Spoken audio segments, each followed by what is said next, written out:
সিলেটে বিএনপির রাষ্ট্র কাঠামো মেরামতের ৩১ দফা জনসম্পৃক্তি প্রশিক্ষণ কর্মশালা চলছে। মঙ্গলবার সকাল ১০টা থেকে শুরু হওয়া এই কর্মশালা চলবে বিকাল ৫টা পর্যন্ত।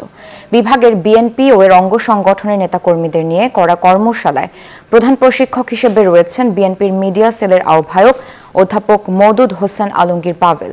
প্রশিক্ষণ টিমে আরও আছেন বিএনপির কেন্দ্রীয় নির্বাহী কমিটির যুগ্ম মহাসচিব শহীদ উদ্দিন চৌধুরী আনি, বিএনপির প্রচার সম্পাদক সুলতান সালাউদ্দিন টুকু, সাবেক এমপি রেহেনা আক্তার বানু।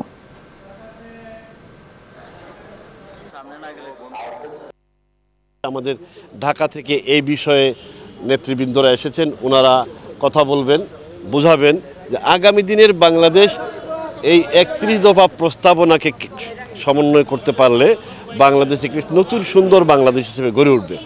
বিভিন্ন ধরনের প্রস্তাবনাগুলো আপনারাও পেয়ে যাবেন। সুতরাং আজকের এই প্রশিক্ষণ শিবিরটা অত্যন্ত গুরুত্বপূর্ণ। ৩১ দফা এবং জনসম্পৃক্তি নিয়ে আজকের আমাদের দিনব্যাপী কর্মশালা ইতিমধ্যে আমাদের কেন্দ্রীয় নেতৃবৃন্দ উপস্থিত হয়েছেন।